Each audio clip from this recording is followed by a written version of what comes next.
तो स्वागत है दोस्तों आज की नई वीडियो में। और आज हम देखने वाले हैं कि हम एक्सेल में वी लुकअप कैसे अप्लाई कर सकते हैं। तो सबसे पहले ये जान लेते हैं कि वी लुकअप होता क्या है और इसका इस्तेमाल हम करते कब हैं। तो जैसे आप यह देख सकते हैं, हमारे पास एक डेटा सेट है जिसमें अपने पास 6 कॉलम्स हैं। अब मान लीजिए हमसे ये पूछा जाता है कि इतना बड़ा एक डेटा सेट है जिसमें करीब 31 रोज़ हैं। तो उसमें से अगर मैं यूँ कहूँ कि समय को की पर मंथ इनकम कितनी है, तो वो हम यहाँ पर देख सकते हैं 43098। बट अभी ये डेटा सेट सिर्फ 30 रोज़ का है। हो सकता है डेटा सेट आपके पास करीब 10,000 रोज़ का हो या 20,000 रोज़ का हो। तो उस सिचुएशन में आप क्या कर पाएंगे, वो आप ढूंढ नहीं पाएंगे। एक एक करके आप नहीं कर सकते कि आपको बोला जाए कि साहिल की कितनी एज है, कितनी पर मंथ इनकम है, आप वो एक बार में देख के बता रहे। तो आपको एक एक करके ढूंढना होगा, या फिर उस कंडीशन में आप दूसरा काम कर सकते हैं, वो है वी लुकअप का यूज़। तो यहाँ पर ये एग्जांपल से हम एक बार समझते हैं कि वी लुकअप को यूज़ कैसे करते हैं और इसका सिंटैक्स एक बार जानने की कोशिश करते हैं, क्योंकि इसका सिंटैक्स समझना बहुत इंपॉर्टेंट है। तो जैसे यहाँ पर मुझे किस किस की वैल्यूज़ चाहिए, मैंने यहाँ पे 5 नाम लिखे हैं, पिंकू, अरुण, चिंटू, तनेजा और समय। अब इनकी मुझे पर मंथ इनकम निकालनी है इस डेटा सेट में से। तो इसके लिए चलिए वी लुकअप स्टार्ट करते हैं। V lookup okay. अब इसका सिंटैक्स में सबसे पहली चीज़ है लुकअप वैल्यू। ये इसका मतलब है कि हम कौन सी वैल्यू या कौन सा ऐसा डेटा है जिसके बारे में हम अपने डेटा सेट में जाकर देखना चाहते हैं। तो अभी के हिसाब से हमें पिंकू के बारे में देखना है, कॉमा। दूसरी चीज़ आती है टेबल अरे।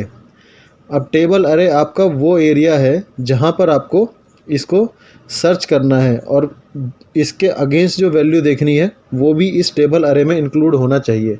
अब जैसे यहाँ पे हमें पर मंथ इनकम चाहिए, तो मैं क्या करूँगा, मैं इस टेबल अरे को सिलेक्ट कर लूँगा पूरे को। ओके, हमारा अरे सिलेक्ट हो गया, कॉमा, कॉलम इंडेक्स नंबर। अब ये पूछ रहा है कि आपने जो वैल्यू यहाँ पर लुकअप करने के लिए कहा है उसके अगेंस्ट जो हमें वैल्यू रिटर्न करनी है पर मंथ इनकम की, वो किस कॉलम में है। तो इस अरे के हिसाब से अगर मैं देखूँ तो 1 2 3 ये थर्ड कॉलम में, तो हम यहाँ पर 3 डाल देंगे, कॉमा। अब यह है कि या तो वो ट्रू मैच हो या फिर फॉल्स एग्जैक्ट मैच हो, अप्रॉक्सीमेट और एग्जैक्ट मैच। तो जनरली जब भी हम वी लुकअप यूज़ करते हैं तो मोस्टली केसेस में 99% ऑफ द टाइम्स हमें एग्जैक्ट मैच ही चाहिए होता है। तो यहाँ पर मैं 0 पुट कर दूँगा, तो हमें वो एक एग्जैक्ट मैच दे देगा। तो यहाँ पर मैं एंटर करूँगा तो 14950 पिंकू का अगर मैं यहाँ देखूँ तो ये रहा 14950।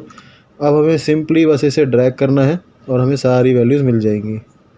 ओके, सो समय 43098। ओके, करेक्ट है।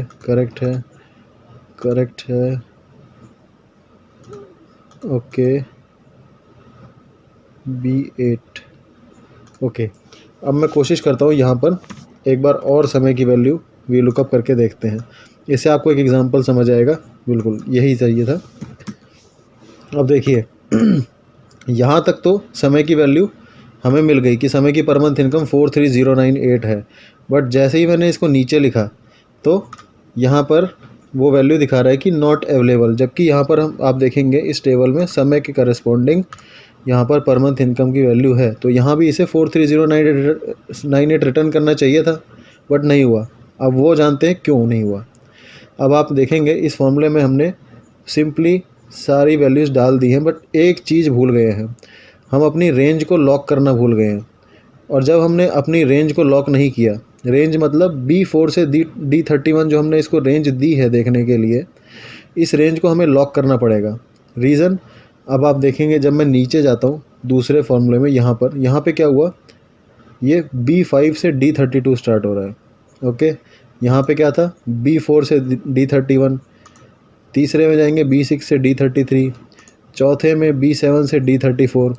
तो आप देख रहे होंगे कि ये जो लुकअप की जो रेंज है वो भी हर सेल के साथ नीचे खिसकती जा रही है। मतलब पहले वो यहाँ से देखना शुरू कर रहा था, उसके बाद जब सेकंड में गए वो यहाँ से देखना शुरू कर रहा है, फिर यहाँ से देखना। तो ऐसे में आपका हो सकता है कभी कभी वैल्यूज़ गलत आ जाए, और यही रीज़न है कि यहाँ पर समय के सामने NA आ रहा है। क्योंकि अगर आप यहाँ देखें, अब इसमें जो ये समय यहाँ पे J10 इसकी वैल्यू जो देख रहा है वो किस रेंज में देख रहा है, B9 से D36, जो कि समय के नीचे से स्टार्ट हो रही है। और इसका यही इसका रीज़न है कि यहाँ पर हमें वैल्यू NA दिखा रहा है, क्योंकि नीचे कहीं भी समय का नहीं है, नाम ही नहीं है। सो अब आप देख रहे होंगे रेंज कैसे खिसकती जा रही है जैसे जैसे हम इसको ड्रैग कर रहे हैं। तो इसी रीज़न की वजह से हम जनरली क्या करते हैं, जो रेंज होती है उसे लॉक कर देते हैं। इसके लिए हमें सिंपली F4 दबाना है, कर्सर प्लेस करके ऐसे दोनों जगह मैंने F4 दबाया, सॉरी F4 और एंटर। ठीक है, अब जब मैं इसे ड्रैग करूँगा तो हमेशा हमें वो वैल्यूज़ मिलती जाएंगी, क्योंकि यहाँ पर अब जब इसने रेंज लॉक के बाद यहाँ पर आप देखेंगे कि ये B4 से D31 ही देख रहा है, मतलब रेंज हमेशा यही रहेगी, वो रेंज चेंज नहीं होगी।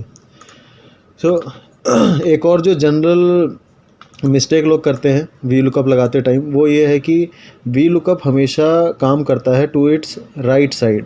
मतलब आपको जो वैल्यू देखनी है वो हमेशा आपके लुकअप वैल्यू के राइट में होनी चाहिए। मतलब आपको अगर प्रकाश, अजय, सिमरन, समय इनके बारे में कुछ भी देखना है तो ये जो वैल्यूज़ हैं इनके राइट में आप इन सब वैल्यूज़ को रिटर्न कर सकते हैं। बट कुछ भी वैल्यू अगर इसके लेफ़्ट में है तो वो आप वी लुकअप के थ्रू नहीं देख सकते। उसके लिए कुछ सिंपल मॉडिफिकेशंस करनी पड़ती हैं। दो या तीन फंक्शंस और हैं एक्सेल में जो इसकी हेल्प से हम वी लुकअप लेफ़्ट में भी कर सकते हैं, बट वो हम जानेंगे नेक्स्ट वीडियो में। तो इस वीडियो के लिए फ़िलहाल इतना ही। अगर आपको ये वीडियो पसंद आया हो और अच्छा लगा हो तो प्लीज़ इसे लाइक कीजिए, शेयर कीजिए और चैनल को सब्सक्राइब कीजिए। मिलते हैं नेक्स्ट वीडियो में। Thanks, bye bye.